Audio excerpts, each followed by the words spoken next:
Hey there, nation, and welcome to the show where we help you to play miniatures wargaming on a budget.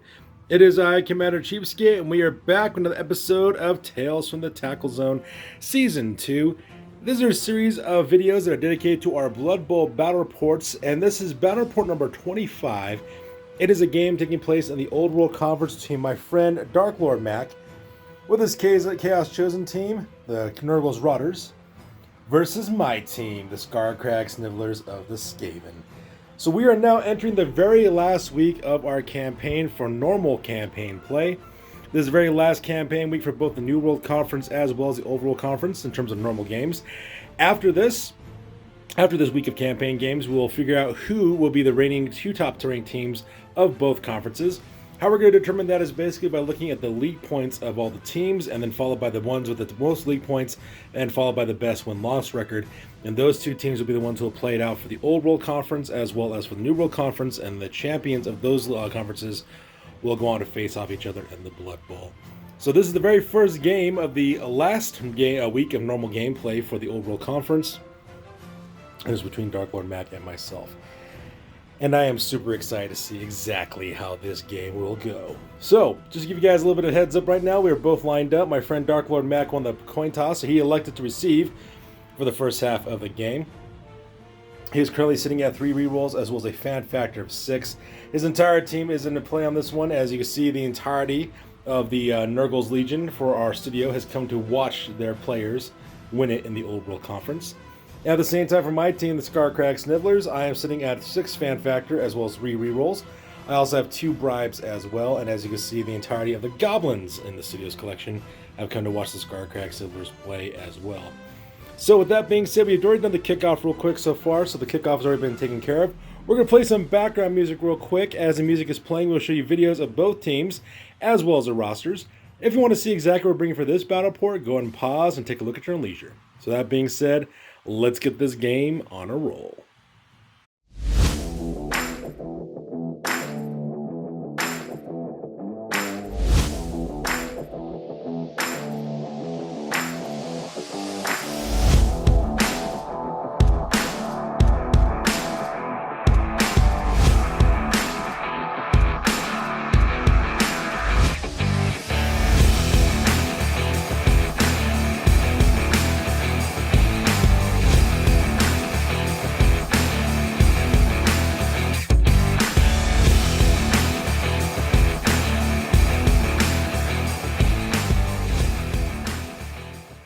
Alright, before we actually get to the actual game, let's go ahead and talk about what's happening in the Old World Conference for Week 5 for the very last week of normal campaign play before we go to the championships. Now, as you can see here, we actually have a spreadsheet over here located in the middle of the screen with all 6 teams that are located in the Old World Conference, and they're ranked pretty much in order from the top team all the way to the bottom.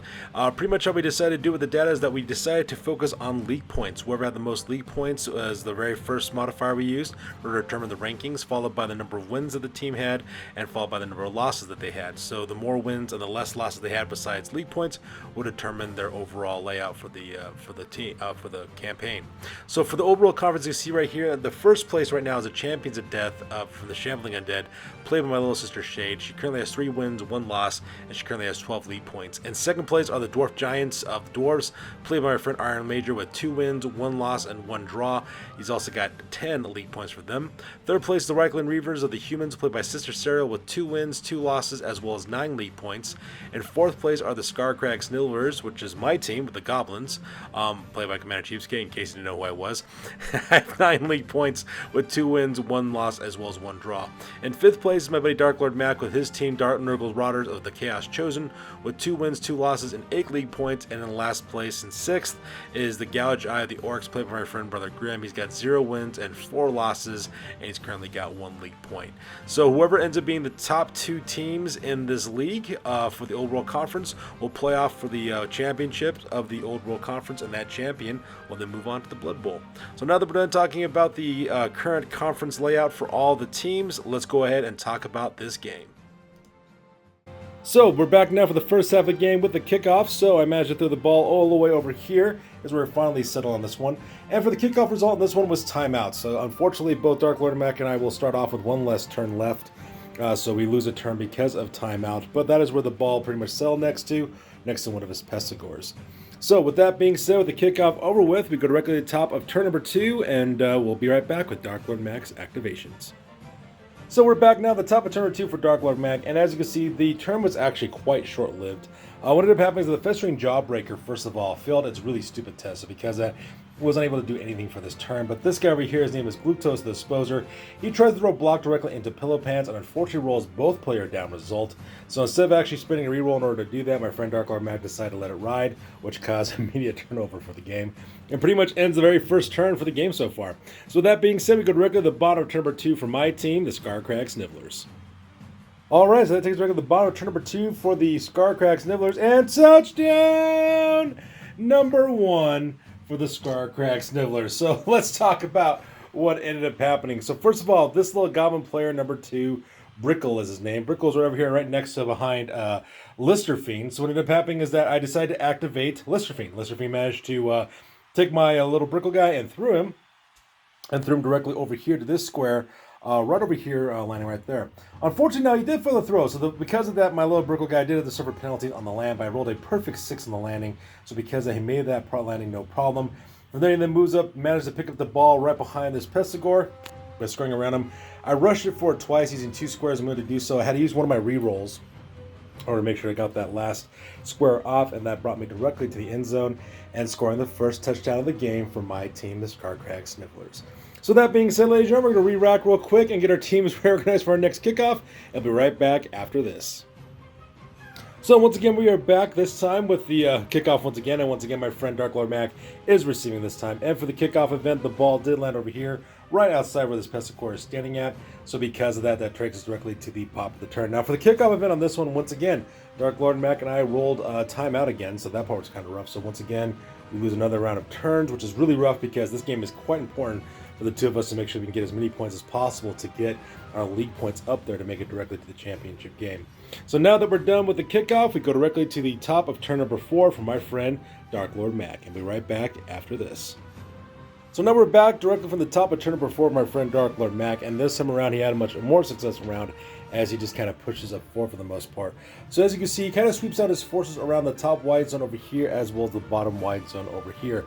Managed to push back a couple of my players directly back here from my anchor defense back here, as well as push a couple of my players back with a chain push directly from the center as well. However, for my opponent though, disaster did strike when this bloater player over here, bloater player number 3, Putridix Dysplasia, he does try to throw a block directly into Listerfiend, but ends up getting a player down result as well.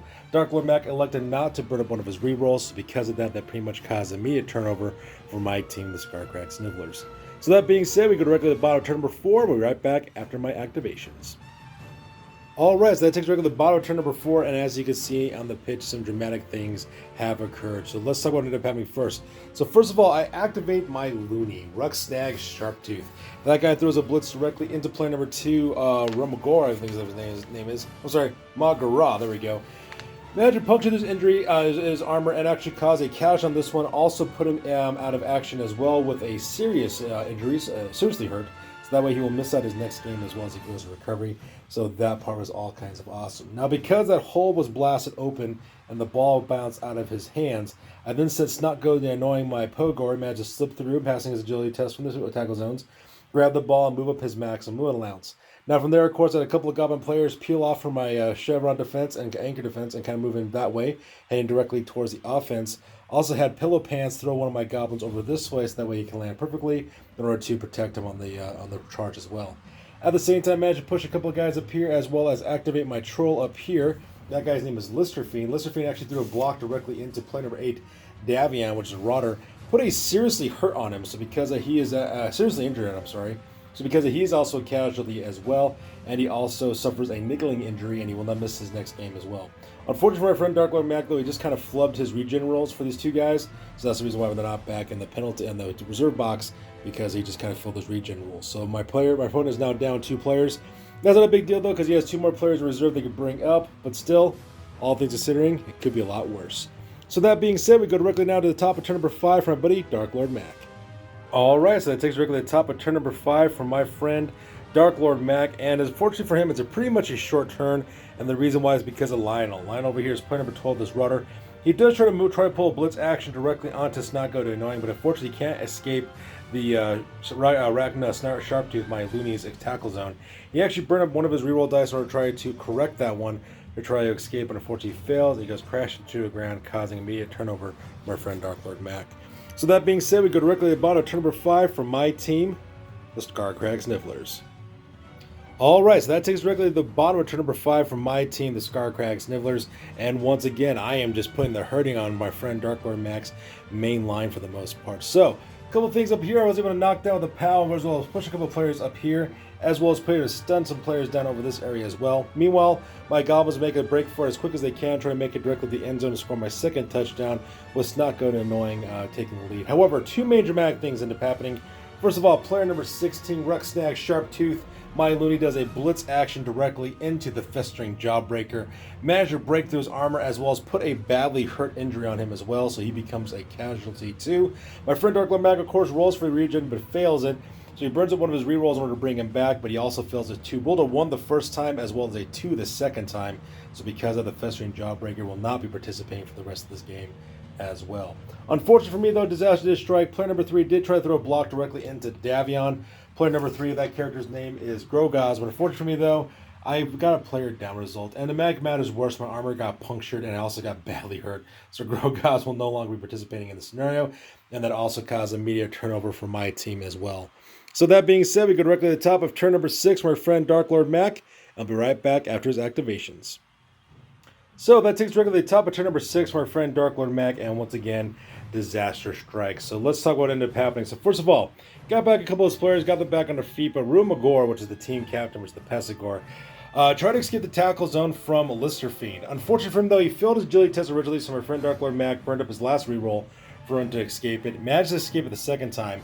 So because it is a blitz action, making all the way his way across the table, but for his last square movement, last 2 squares of movement, he had to rush it. So he rushes the first square, makes it, tries to go for his last square. Unfortunately for him, rolls a 1. He used up his last reroll, so he can't reroll it. So Rumagor actually goes crashing into the ground as well. And that pretty much ends turn number 6 for our friend Dark Lord Mac. So that being said, we go directly to the bottom of turn number 6 for my team, the Scarcrag Snivellers. Alright, so that takes us directly to the top of turn number 6, and touchdown number 2 for my team, the Scarcrag Snivellers. I activate Snotgo to Annoying. He makes an easy bounce on his pogo stick directly to the end and scores a second touchdown for my team as well, putting the lead right now at 2-0 against Dark Lord Mac and his Nurgle's Rotters.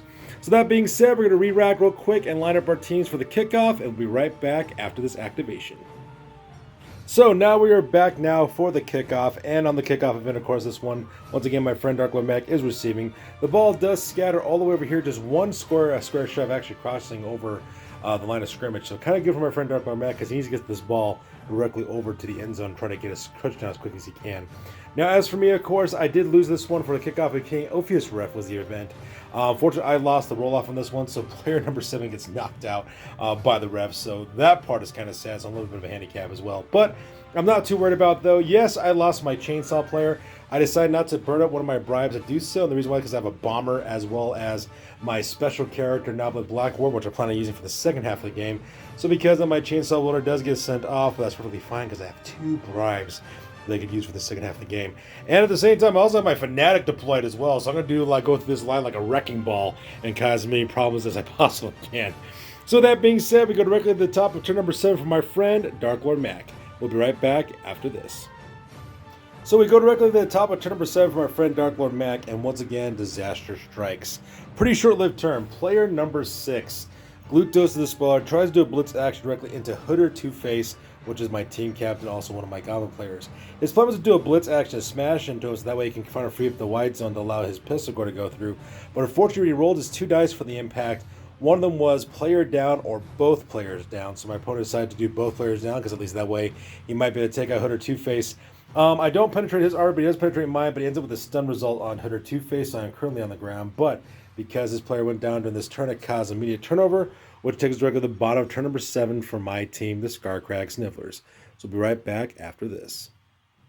So that takes me to the bottom of turn number 7, and as you can see, I had one heck of a time with my Fanatic. As you can see, my Fanatic pretty much just kind of went out and then kind of went down again down the main line of scrimmage. I did rush for it twice, just because I wanted to see what kind of hilarity would happen. Managed to push a couple players around, creating this giant hole right here in the middle of the line of scrimmage, which I then exploited by sending my Goblins through it, so that way they can start swarming the offense on my opponent, Dark Lord Mac. I then sent Snotgo the Annoying who passed agility test to jump over people with his pogo stick to pick up the ball and moving directly towards end zone because, hey, might as well try to go for a third touchdown if I can for the first half. And that pretty much makes it my turn for turn number 7. So turn number 7 over with, we go directly to the top of turn number 8 for my friend, Dark Lord Mac. So we go directly to the top of turn number 8 for my friend, Dark Lord Mac, and once again, disaster pretty much strikes for his team. First of all, he does a Rimagor. He actually does a Blitz as Rimagor. Managed to take out Snotgo the Annoying. Managed to penetrate his armor as well as put him in a knockout. Because that Snotgo the Annoying is currently seeing stars and Tweety Birds as he is currently recovering in the knockout box. That does cause the ball to bounce over one more space over here, which ends up happening. Now, for the most part, my opponent does try to go back and try to pick up the ball, but unfortunately fails the agility test, which caused the ball to bounce, which then caused immediate return over for my friend Dark Lord Mac. So that being said, that takes directly to the bottom of turn number 8 for my team, the Scarcrag Snivellers. So we'll be right back after this. So that takes directly to the bottom of turn number 8 for my team, the Scarcrag Snivellers. I do send in my Dune Diver to try to pick up the ball. But unfortunately for me, though, I stumble when I do manage to get the ball, but I do stumble when I try to escape, which caused the ball to bounce over one more square. And that pretty much ends the first half of the game with a 2-point lead for my team, 2 touchdowns over my opponent, Dark Lord Mac. So that being said, we're going to re-rack our players real quick. We'll come back for the second half, and then we'll talk about exactly what happens from the kickoff.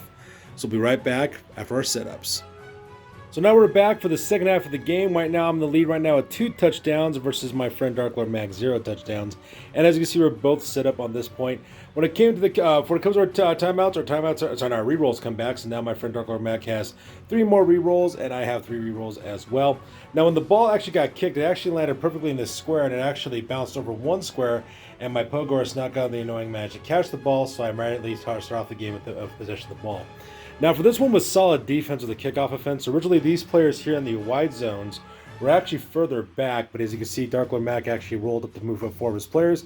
He moved along the line of the scrimmage because it looks like he's going to try to go forward and just try to overwhelm me, so he's going to try to do and stop me from scoring. But that's perfectly fine, though, because I have some nasty tricks up my sleeve.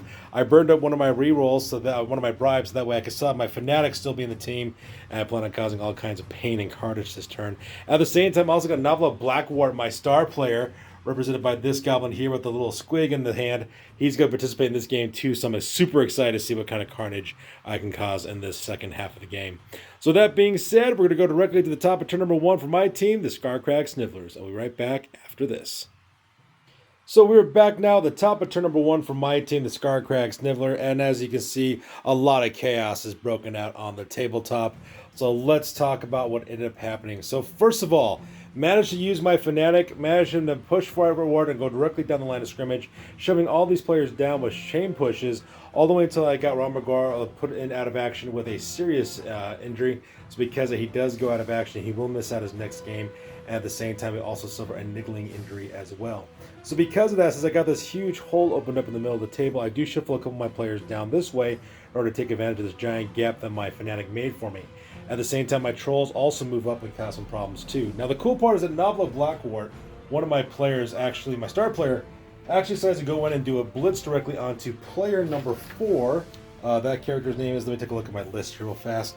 That is Festus the Butcher. Managed to crack through his armor originally, and at the same time also cause a casualty. I originally rolled a 16, so he could have been dead when that actually happened. But my friend Dark Lord Mac, though, rolled his regeneration, rolled a perfect 6 because he is put back in the box instead for a reinforcement, so he's not dead. Almost got that guy killed, but came so close to killing him, which would have been so fantastic, but that's perfectly fine. And finally, as you can see, I move us not going to annoying my Pogor directly into the gap that we made, and that pretty much makes a very successful turn number 1 for my team, the Scarcrag Snivellers. So that being said, we go directly to the bottom of turn number 1 for my friend, Dark Lord Mac. So that takes directly to the bottom of turn number 1 for my friend, Dark Lord Mac, and disaster kind of strikes from him.